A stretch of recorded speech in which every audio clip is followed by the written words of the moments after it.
नमस्कार दोस्तों, स्वागत है आपका हमारे YouTube चैनल जीके ट्रैकर पे।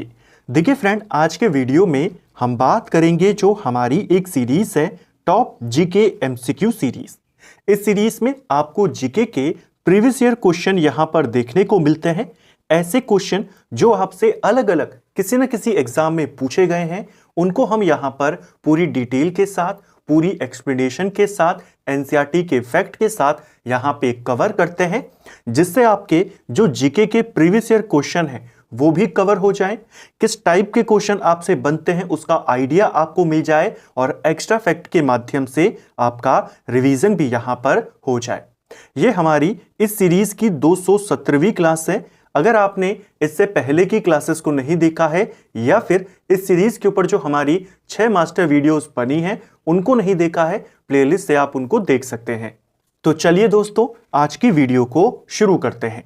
आज का हमारा पहला सवाल है, निम्न में से कौन सिविल सेवा बोर्ड का पदेन अध्यक्ष होते हैं?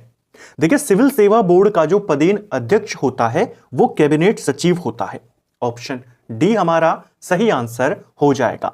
देश के अंदर जो सबसे बड़ा सिविल सेवक होता है, सिविल अधिकारी होता है, वो भी कैबिनेट सचिव होता है। इसको भी ध्यान रखना। भारत सरकार का सर्वोच्च कार्यकारी अधिकारी जो होता है वो भी कैबिनेट सचिव होता है और सिविल सेवा बोर्ड का पदेन अध्यक्ष भी कैबिनेट सचिव होता है। ठीक है, भारत सरकार के कामकाज के नियमों के तहत जितनी भी सिविल सेवाएं हैं उन सब का प्रमुख कौन होता है? वो कैबिनेट सचिव होता है। ठीक है, क्वेश्चन बन जाता है भारतीय प्रशासनिक सेवाओं का प्रमुख कौन है, तो वो भी कैबिनेट सचिव है। नेक्स्ट है, लोकसभा के अध्यक्ष को पद से हटाया जा सकता है। देखिए, लोकसभा के अध्यक्ष को उनके पद से हटाया कैसे जाता है? जब हमने संविधान वाली सीरीज को कवर किया था उसमें लोकसभा अध्यक्ष के बारे में बात करी। उसमें हमने देखा था कि अनुच्छेद 94 के तहत या अनुच्छेद 94 में यह बताया गया है कि अगर लोकसभा एक संकल्प पारित कर दे, यानी एक प्रस्ताव पारित कर दे लोकसभा अध्यक्ष के खिलाफ, तो उसे हटा दिया जाएगा। किस बहुमत से? तो साधारण बहुमत की यहां पर बात कही गई है। लोकसभा के सभी सदस्यों के बहुमत से अगर प्रस्ताव पारित हो जाता है, यानी आधे से ज्यादा लोग अगर हां कह देते, वही आपका सामान्य बहुमत होता है। विशेष बहुमत होता है 1/2 बहुमत।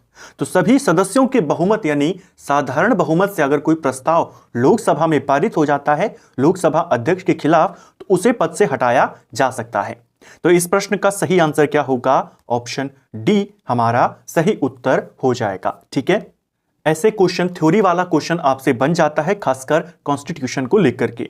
पूना सार्वजनिक सभा की स्थापना किसके द्वारा की गई थी? देखिए, कांग्रेस के बनने से पहले कई सारे इंपॉर्टेंट संगठन बने थे। उन्हीं में से एक है पूना सार्वजनिक सभा। इसकी स्थापना ये करी थी एमजी रनाडे ने। ऑप्शन सी सही उत्तर हो जाएगा। कई सारे लोग इसमें शामिल थे। गणेश वासुदेव जोशी थे, महादेव गोविंद रनाडे यानी एमजी रनाडे इसमें शामिल थे, चिपलूणकर इसमें शामिल थे। इसकी स्थापना 1870 में करी गई थी।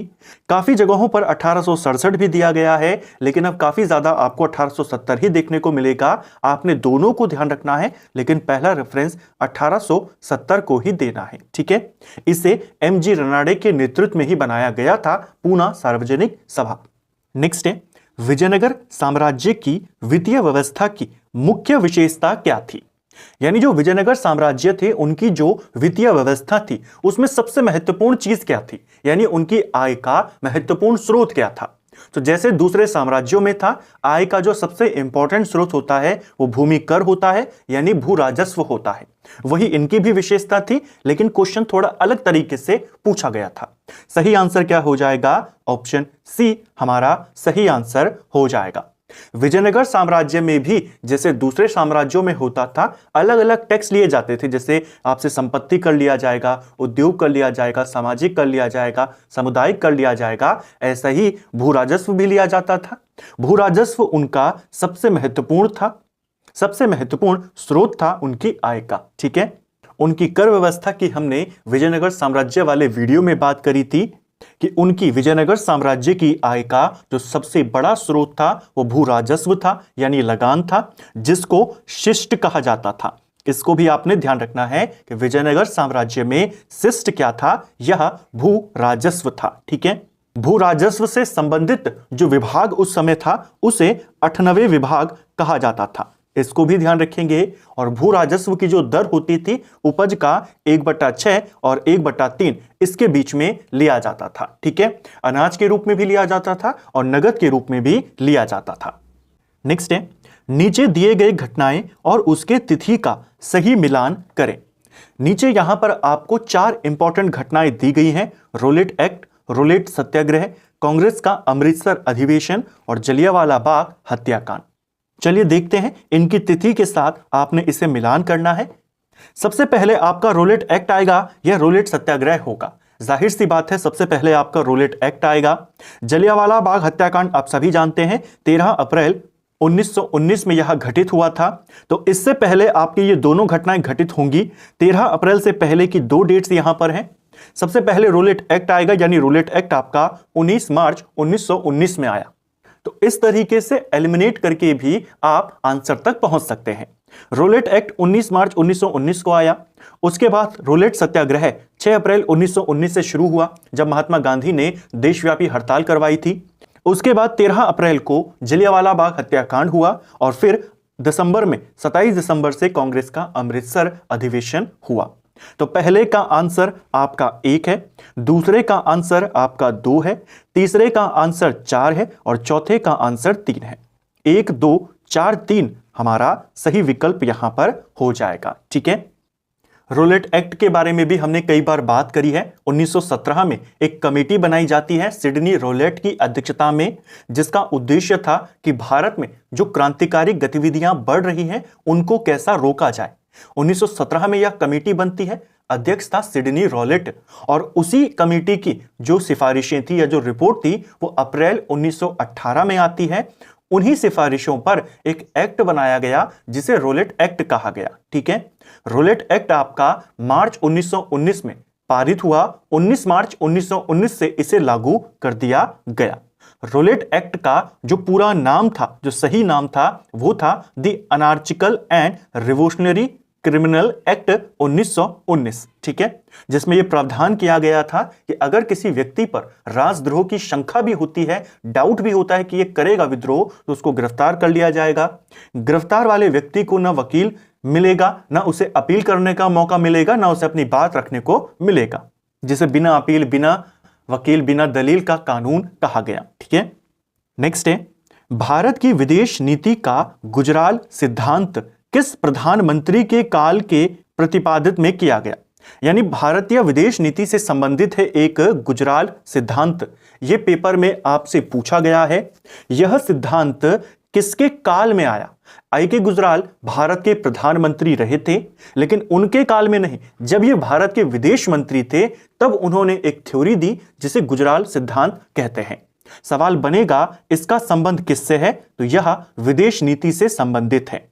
किसके काल में यह थ्योरी आई? यह आई थी एचडी देवगौड़ा के काल में। ऑप्शन डी सही आंसर होगा।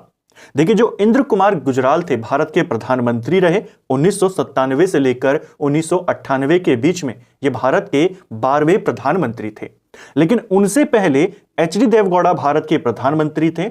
उस समय जो गुजराल थे वो देश के विदेश मंत्री थे, और उसी समय उन्होंने कहा, या उनकी यह थ्योरी थी कि अगर हमें अपने पड़ोसी देशों के साथ रिश्तों को मजबूत करना है तो हमें उनकी जो आंतरिक मामले हैं उनमें हस्तक्षेप नहीं करना होगा, और अपने और उनके जो सांस्कृतिक विरासतें हैं उनको और ज्यादा बढ़ावा देना होगा। इसी से दोनों पड़ोसी देशों के रिश्ते अच्छे होंगे, और इसी को कहा जाता है गुजराल सिद्धांत, जो बेसिकली पड़ोसी देशों के साथ रिश्ते अच्छे करने से संबंधित था। ठीक है, तो किसके काल में आया? एचडी देवगौड़ा, जब ये विदेश मंत्री थे। ठीक है, आई के गुजराल। राज्य के नीति निदेशक सिद्धांतों को भारतीय संविधान में शामिल किए जाने का उद्देश्य क्या है? सिंपल सा क्वेश्चन, साधारण सा क्वेश्चन आपके पास कई बार बना है। डीपीएसपी किस आर्टिकल में है, किस अनुच्छेद, किस भाग में है, कहां से कहां तक आर्टिकल है, कौन से आर्टिकल में क्या बात कही गई है, कब इनको जोड़ा गया, कैसे जोड़ा गया, नए वाले जो डीपीएसपी है वो सारी बातें। अब आपसे और ज्यादा डीप में सवाल आने लगा है। ऐसा ही एक सवाल एक पेपर में पूछा गया कि जो डीपीएसपी है इनको जोड़ा क्यों गया है। ठीक है, डीपीएसपी को जोड़ा गया है हमारे संविधान में सामाजिक और आर्थिक प्रजातंत्र को स्थापित करने के लिए। ऑप्शन डी सही आंसर होगा। देखिए, डीपीएसपी का वर्गीकरण 3 अलग अलग वर्गों में कर लेते हैं, समाजवादी के रूप में, गांधीवादी डीपीएसपी, उदारवादी डीपीएसपी, वो एक अलग टॉपिक है। इनको जोड़ने का जो उद्देश्य था, जैसे मौलिक अधिकारों को जोड़ने का जो उद्देश्य था वो राजनीतिक लोकतंत्र को स्थापित करना, उसी प्रकार डीपीएसपी को जोड़ने का जो उद्देश्य है वो सामाजिक और आर्थिक लोकतंत्र को स्थापित करना। ठीक है, तो इन दोनों बातों को ध्यान रखना है। हो सकता है इस बार तो आपसे डीपीएसपी का पूछा गया, अगली बार आपसे मौलिक अधिकारों का उद्देश्य पूछ ले। हमने इन दोनों में अंतर भी देखा था कि मौलिक अधिकार में और डीपीएसपी में क्या अंतर है। मौलिक अधिकार आपके नेगेटिव हैं, डीपीएसपी आपके पॉजिटिव हैं। यानी मौलिक अधिकार सरकार को कुछ काम करने से रोकते हैं क्योंकि उसमें आदमी की स्वतंत्रता का उल्लेख है, उसे कई सारे अधिकार दिए गए जो सरकार को सीमित करते हैं। जबकि डीपीएसपी सरकार को बहुत कुछ करने की अनुमति देते हैं कि आप पंचायतों का गठन करें, आप पर्यावरण के लिए काम करें, वो सारी बातें। मौलिक अधिकार हमारे न्यायालय में परिवर्तनीय है, यानी अगर वो आपको नहीं मिलते हैं तो आप न्यायालय से लागू करवा सकते हैं। डीपीएसपी राज्य सरकार के ऊपर डिपेंड है, वो आपको चाहे देना चाहे या न देना चाहे। इसी प्रकार मौलिक अधिकार राजनीतिक लोकतंत्र के लिए है और डीपीएसपी आर्थिक और सामाजिक लोकतंत्र के लिए। ठीक है, नेक्स्ट है, निम्न कथनों पर विचार करें और कितने कथन यहां पर सही हैं उसका आपने चयन करना है। तो पहले चलिए तीनों स्टेटमेंट को पढ़ लेते हैं। पहला, 28 दिसंबर 1885 को बंबई स्थित गोकुलदास तेजपाल संस्कृत विद्यालय में भारतीय राष्ट्रीय कांग्रेस का पहला अधिवेशन हुआ था। पहला कथन आपका बिल्कुल सही है।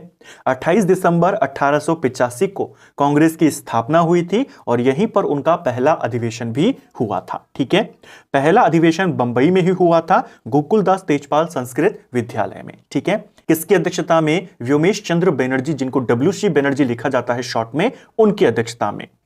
कांग्रेस के पहले मुस्लिम अध्यक्ष बदरुद्दीन तैयब जी थे। ये वाला कथन भी आपका बिल्कुल सही है, हमने कई बार बात करी है इसके बारे में। कांग्रेस के जो शुरुआती अधिवेशन है वो आपको पता होनी चाहिए। वैसे बहुत सारे उनके ऐसे अधिवेशन हैं जो इंपॉर्टेंट है, जहां से सवाल आते हैं, लेकिन शुरुआत के जो 5 अधिवेशन हैं वो आपको पता होने चाहिए। कांग्रेस का पहला अधिवेशन 1885 में हुआ, बंबई में हुआ। WC बनर्जी ने अध्यक्षता करी, वो हुए कांग्रेस के पहले अध्यक्ष। कांग्रेस का दूसरा अधिवेशन 1886 में हुआ, यह कलकत्ता में हुआ। दादा भाई नौरोजी ने अध्यक्षता करी। दादा भाई नौरोजी कांग्रेस के पहले पारसी अध्यक्ष थे। ठीक है, तीसरा अधिवेशन कांग्रेस का 1887 में हुआ मद्रास के अंदर, जिसमें बदरुद्दीन तैयब जी ने अध्यक्षता करी और यह कांग्रेस के पहले मुस्लिम अध्यक्ष थे। ठीक है, कांग्रेस का चौथा अधिवेशन 1888 में इलाहाबाद में हुआ, जिसमें जॉर्ज यूले कांग्रेस के अध्यक्ष बनते हैं और वो पहले यूरोपियन थे जो कांग्रेस के अध्यक्ष बने। इसके बाद पांचवां अधिवेशन 1889 में हुआ, वो बंबई में हुआ। विलियम वेडरबर्न वहां पर अध्यक्षता करते हैं, दूसरे यूरोपीय। ठीक है, तीसरा, कर्जन ने कांग्रेस को सूक्ष्मदर्शी अल्पसंख्यक जनता का प्रतिनिधि बताते हुए मजाक उड़ाया था। देखिए, कांग्रेस को सूक्ष्मदर्शी अल्पसंख्यक जनता का प्रतिनिधि तो कहा गया, क्या यह कर्जन ने कहा था? यह गलत हो जाएगा। कांग्रेस का ये जो मजाक उड़ाया था ये डफरिन ने उड़ाया था। तीसरा वाला गलत है। कर्जन ने कहा था कि कांग्रेस अपने पतन की ओर लड़खड़ाते हुए जा रही है और मेरी इच्छा है कि भारत में रहकर मैं इसके पतन में सहयोग कर सकूं। यह कर्जन का पूरा स्टेटमेंट था। तो तीसरा गलत है। आपको पूछा है कितने सही हैं, आपने कहा पहला और दूसरा, यानी टोटल 2 कथन हमारे सही हैं। सही विकल्प हमारा क्या होगा? ऑप्शन ए, केवल 2। ठीक है, नेक्स्ट है, बंगाल विभाजन के परिप्रेक्ष्य में निम्नलिखित कथनों पर विचार करें। अब बंगाल विभाजन को लेकर के आपके पास 4 स्टेटमेंट दिए गए हैं। चलिए इनको यहां पर देखते हैं, इनमें से कौन कौन से कथन सत्य हैं। सत्य वाले कथन आपको बताने हैं। पहला, 20 जुलाई 1905 को बंगाल विभाजन की घोषणा अंग्रेजी सरकार के द्वारा किया गया। पहला कथन आपका बिल्कुल सही है। बंगाल विभाजन का जो घटनाक्रम था, ब्रिटिश संसद में रखा गया बंगाल विभाजन के प्रस्ताव को 3 अक्टूबर 1903 में। 19 जुलाई 1905 को इसे कुछ महत्वपूर्ण लोगों के सामने रखा गया बंगाल में। 20 जुलाई को इसे प्रॉपर तरीके से आम लोगों तक पहुंचाया गया जब इसे प्रकाशित किया गया। तो बंगाल विभाजन की जो घोषणा हुई अंग्रेजी सरकार की ओर से, वो 20 जुलाई 1905 की हुई। 7 अगस्त 1905 को कलकत्ता के टाउन हॉल में एक ऐतिहासिक बैठक में स्वदेशी आंदोलन के प्रारंभ की घोषणा करी गई। बंगाल विभाजन के विरोध में कौन सा आंदोलन शुरू हुआ? वो स्वदेशी आंदोलन था। स्वदेशी आंदोलन की घोषणा 7 अगस्त 1905 को करी जाती है। कहां से करी गई? तो कोलकाता का जो टाउन हॉल था वहां पर। वहीं पर बहिष्कार प्रस्ताव पारित किया गया और स्वदेशी आंदोलन की घोषणा करी गई। बहिष्कार प्रस्ताव में बेसिकली कहा गया कि हम ब्रिटिश वस्तुओं का, सरकारी नौकरियों का, शिक्षण संस्थानों का, इन सब का बहिष्कार करेंगे। जो स्वदेशी आंदोलन था इसे बंग भंग विरोधी आंदोलन भी कहा जाता है, इसको भी ध्यान रखना, ठीक है। स्वदेशी आंदोलन का जो विचार था वो किसका था? कृष्ण कुमार मित्र का था। कृष्ण कुमार मित्र का उस समय एक पत्र आता था संजीवनी, सबसे पहले उसी में यह जो स्वदेशी आंदोलन है कि बाहरी चीजों का बहिष्कार करो, स्वदेशी को अपनाओ, वो उन्होंने दिया था, ठीक है। बंगाल विभाजन के समय बंगाल का लेफ्टिनेंट गवर्नर एंड्रयूज फ्रेजर था। यह वाला कथन भी आपका बिल्कुल सही है। देखिए, जब बंगाल का विभाजन नहीं हुआ था, जो अखंड बंगाल था इसका जो गवर्नर था उस समय, यानी यहां का जो एलजी था, वो एंड्रयूज फ्रेजर था। फ्रेजर के बारे में कहा जाता है कि बंगाल विभाजन का जो असली विचार है वो इसी फ्रेजर का था, ठीक है। ये 1903 से लेकर 1908 तक बंगाल का गवर्नर रहा था। बाद में जब बंगाल का विभाजन किया गया 2 क्षेत्रों में, एक बना पश्चिम बंगाल और एक बना पूर्वी बंगाल। जो पश्चिम बंगाल था, जहां पर हिंदू ज्यादा रहते थे, वहां का गवर्नर इसी फ्रेजर को बनाया गया था, ठीक है, जिसकी राजधानी क्या थी? कलकत्ता, यानी आज का जो हमारा पश्चिम बंगाल है। उसमें उस समय बंगाल, बिहार, उड़ीसा ये सारे शामिल थे। हिंदुओं की जनसंख्या यहां पर ज्यादा थी। जो दूसरा बंगाल बना, जो आज का बांग्लादेश है, जिसकी राजधानी ढाका थी, मुस्लिम बहुल वो बंगाल था, वहां का गवर्नर ब्लूमफील्ड फुलर को बनाया गया। वह व्यक्ति भी इंपॉर्टेंट है, उसका एक स्टेटमेंट है जो पेपर में पूछा जाता है। जो ब्लूमफील्ड था, जो पूर्वी बंगाल का गवर्नर बना था विभाजन के बाद, उसने कहा था कि हिंदू और मुस्लिम अंग्रेजी सरकार की 2 पत्नियां हैं, जिसमें मुस्लिम उन्हें ज्यादा प्रिय है। ये किसका कथन था? ब्लूमफील्ड का था। कौन है? पूर्वी बंगाल का गवर्नर। एंड्रयू फ्रेजर कौन है? ये पश्चिम बंगाल का गवर्नर बना विभाजन के बाद, और विभाजन से पहले ये बंगाल का गवर्नर था, ठीक है। ब्रिटिश वस्तुओं के बहिष्कार का सुझाव सबसे पहले कृष्ण कुमार मित्र ने दिया। यह वाला कथन भी सही है। अभी हमने देखा था अपने पत्र संजीवनी में इन्होंने इसका उल्लेख किया था, ठीक है। तो आपको पूछा है कौन कौन से सही हैं, आपने कहा सारे कथन यहां पर सही हैं। निम्न में से कौन सी संस्थाएं कलकत्ता में स्थापित करी गई थी? देखिए, ऊपर मैंने आपको कहा कि कांग्रेस के गठन से पहले कई सारे इंपॉर्टेंट संगठन बनाए गए थे। उनको लेकर सवाल आते हैं। ये चारों के चारों संगठन कांग्रेस से पहले के संगठन हैं। इनमें से कौन कौन सी संस्थाएं हैं जो कलकत्ता में बनी? पहले इनके बारे में जान लेते हैं। देखिए, जो ब्रिटिश इंडियन एसोसिएशन थी, इसका गठन 1851 में किया गया और यह कलकत्ता में बनी थी। इसके संस्थापकों में देवेंद्रनाथ टैगोर शामिल थे और राधाकांत देव थे। संस्थापकों में महत्वपूर्ण देवेंद्रनाथ टैगोर हैं और अध्यक्ष जो बने वो राधाकांत देव बने थे, ठीक है। जो ये ब्रिटिश इंडियन एसोसिएशन है, इसे राजनीतिक अधिकारों की मांग करने वाली भारत की पहली संस्था माना जाता है, ठीक है। देखिए, इससे पहले जो पहला संगठन भारत में बना वो लैंड होल्डर सोसाइटी थी। वो भारत की पहली राजनीतिक संस्था मानी जाती है, लेकिन वो मुख्य तौर पर भूमि से संबंधित एक संस्था थी। भूमि अधिकारों से रिलेटेड वो मांग करती थी। पहली राजनीतिक संस्था जरूर थी। राजनीतिक अधिकारों की मांग करने वाली जो पहली संस्था बनी वो ये वाली थी, British Indian association. Debendranath Tagore ने इसे बनाया था, ठीक है। एक पत्र आपने देखा होगा, काफी नाम उसका आता है, पेपर में पूछा जाता है, हिंदी पेट्रियट। हिंदी पेट्रियट जो समाचार पत्र था वो इसी संस्था ने निकाला था, ठीक है। ये कलकत्ता में बना। दूसरा है ईस्ट इंडिया एसोसिएशन।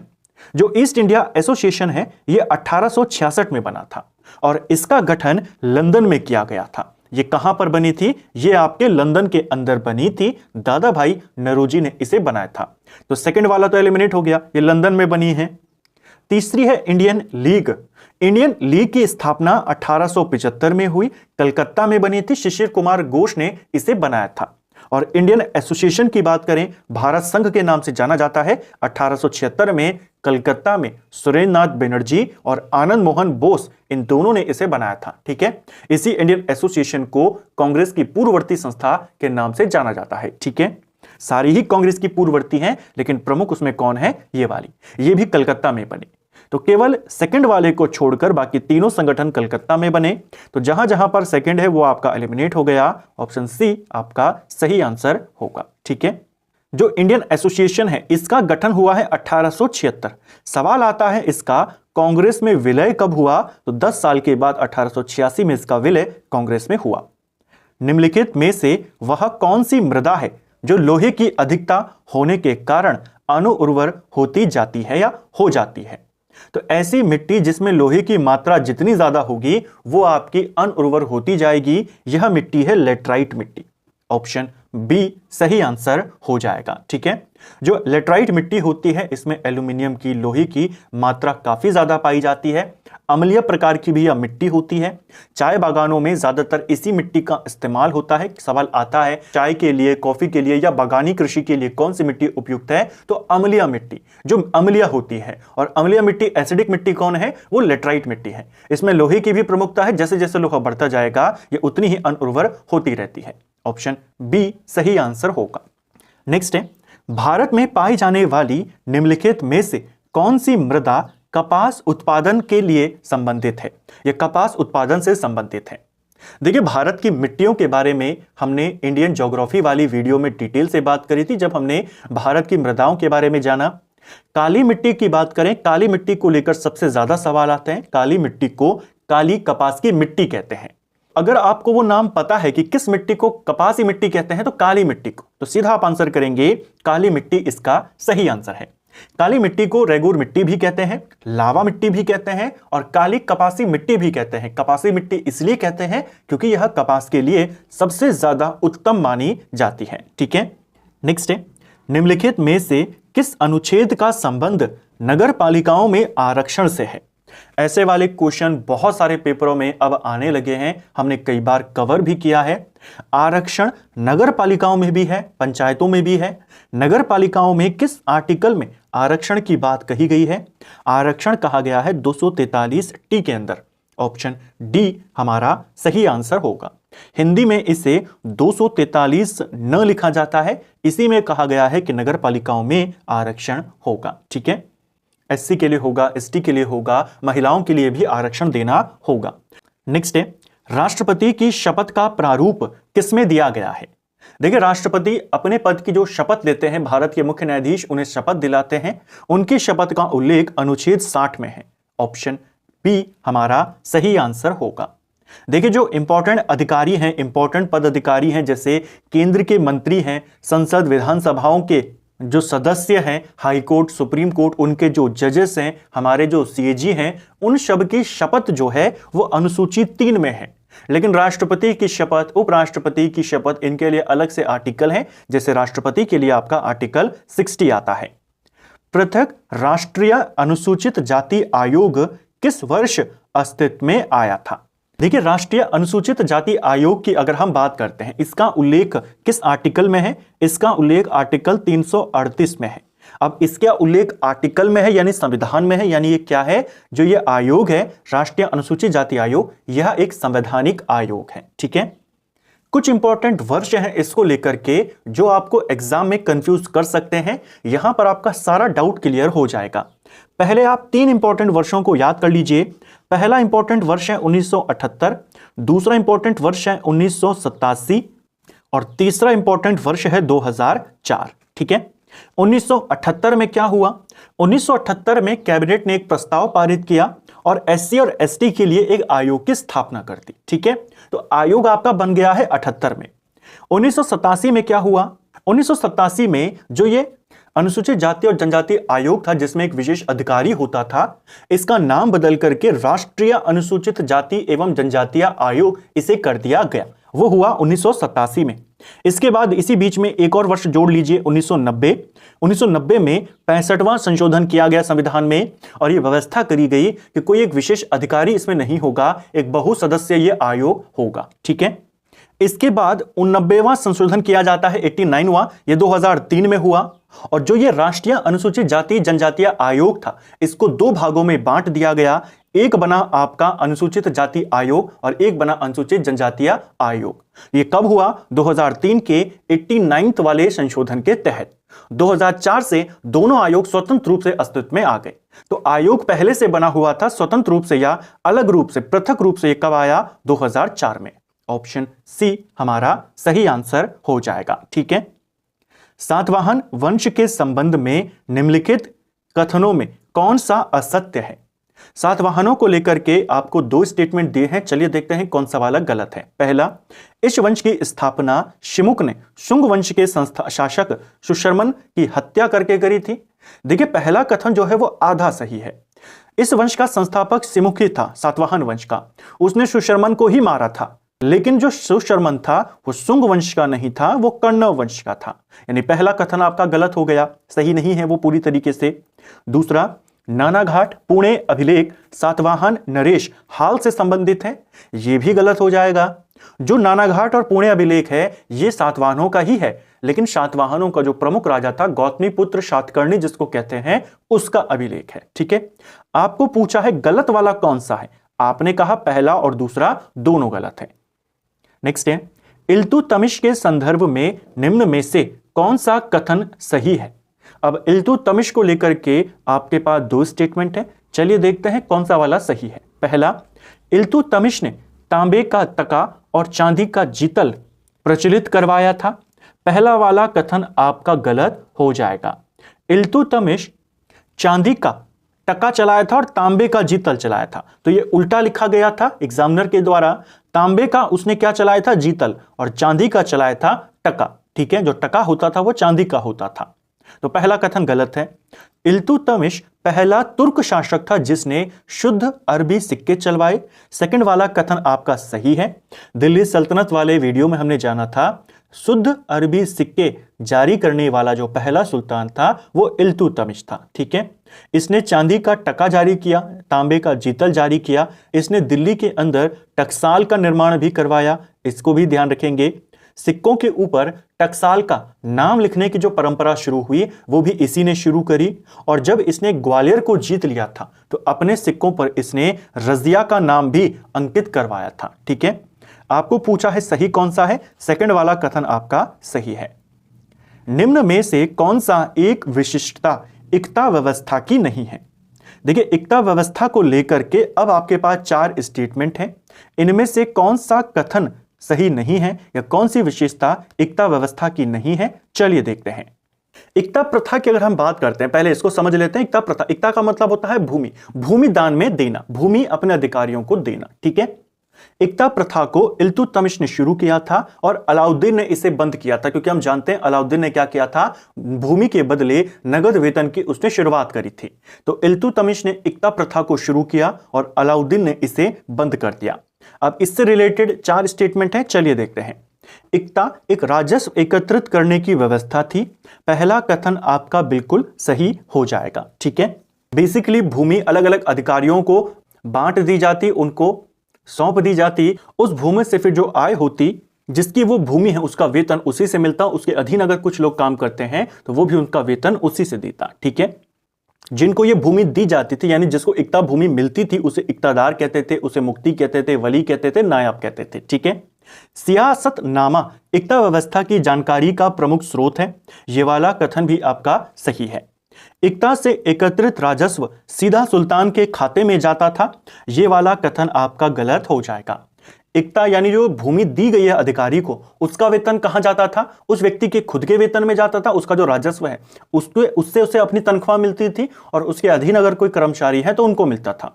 राजा के या सुल्तान के खाते में वो नहीं जाता था। ठीक है। हालांकि कुछ हिस्सा सरकारी खजाने में जरूर जाता था। ठीक है। इक्तादारों के द्वारा जो राशि खजाने में, सरकारी खजाने में जमा कराई जाती थी उसे फवाजिल कहते हैं, इसको भी ध्यान रखना। ठीक है। मुक्ति को इक्ता से एकत्रित राजस्व से सैनिक रखने पड़ते थे, ये वाला कथन भी आपका सही है। यानी जिसको भूमि मिली है, भूमि से जो भी आय होगी उससे वो कुछ पैसे अपने लिए रखेगा, कुछ सरकारी खजाने में देगा और बाकी पैसे से अपने अधीन सेना वो रखेगा। ठीक है। मुक्ति यानी इक्तादार। तो तीसरा वाला कथन गलत है, सीधा सुल्तान के खाते में वो नहीं जाता था। विदर्भ क्षेत्र का क्या तात्पर्य है? देखिए विदर्भ किस क्षेत्र को कहते हैं? देखिए एक पठार है हमारा दक्कन का पठार, दक्कन का जो पठार है उसी पठार का जो पूर्वी भाग है उसी को विदर्भ कहते हैं। ऑप्शन ए हमारा सही आंसर हो जाएगा। विदर्भ बेसिकली आपके महाराष्ट्र के अंदर आता है, महाराष्ट्र राज्य में पड़ता है, महाराष्ट्र का एक उपखंड है। समय समय पर इसे भी एक अलग राज्य बनाने की मांग होती रहती है। बेसिकली ये कहां पड़ता है? दक्कन के पठार का जो पूर्वी इलाका है पूरा, उसे ही विदर्भ कहते हैं। ठीक है, नेक्स्ट है, घाटे की वित्तीय व्यवस्था का अर्थव्यवस्था पर क्या प्रभाव पड़ता है? देखिए, जितने भी विकासशील देश होते हैं उनका जो बजट होता है वो घाटे का बजट होता है। उनकी जो वित्तीय व्यवस्थाएं हैं ज्यादातर वो घाटे की वित्तीय व्यवस्थाएं होती हैं, यानी इनकम कम होती है और एक्सपेंडिचर उनका ज्यादा होता है। इसको कहते हैं घाटे का वित्तीय व्यवस्था या घाटे का बजट। विकासशील देशों में इसी प्रकार का बजट आता है कि उनकी जो इनकम है, जितना वो कमा रहे हैं उससे ज्यादा वो एक्सपेंड करते हैं। ठीक है, इसका प्रभाव क्या पड़ता है? अब यह सवाल आपसे पूछा गया था। देखिए, घाटे का वित्तीय व्यवस्था, मैंने आपको बताया घाटे का बजट क्या होता है। इसको पूरा करने के लिए सरकारों के द्वारा फिर ज्यादा नोट छापे जाते हैं, और जब ज्यादा नोट छापे जाएंगे तो क्या होगा? मुद्रा आपूर्ति में वृद्धि हो जाएगी। तो घाटे की वित्तीय व्यवस्था यानी कि मुद्रा में आपूर्ति जो होगी वो बढ़ जाएगी, मुद्रा की आपूर्ति बढ़ जाएगी। ऑप्शन बी सही आंसर हो जाएगा। करों में कमी तो होगी नहीं, जब ज्यादा डेवलपमेंट होगा, ज्यादा चीजें खर्च होंगी तो सरकार कोशिश करेगी ज्यादा से ज्यादा वसूल करने की। मुद्रा आपूर्ति में कमी नहीं होगी क्योंकि घाटे को पूरा करना है, तो ज्यादा से ज्यादा नोट छापे जाएंगे, ज्यादा नोट छापे जाएंगे तो मुद्रा आपूर्ति में वृद्धि होगी। ऑप्शन बी सही उत्तर हो जाएगा। ठीक है, तो फ्रेंड्स ये था हमारा आज का वीडियो जिसमें हमने जीके के 20 और इंपॉर्टेंट सवालों को देखा। ये सवाल आपके अलग अलग एग्जाम्स में आपसे पूछे गए थे। हमने इनको पूरी डिटेल के साथ, एक्स्ट्रा फैक्ट के साथ, कहानी के रूप में चीजों को लिंक करके यहां पर पढ़ने का प्रयास किया। उम्मीद करता हूं आपको आज का वीडियो पसंद आया होगा। अगर आपको ये वीडियो पसंद आई है तो वीडियो को लाइक करें, चैनल पर नए हैं तो चैनल को सब्सक्राइब करें, अपने दोस्तों के साथ शेयर करें। वीडियो आपको कैसा लगा कमेंट बॉक्स में हमें जरूर बताएं। Thank you friends.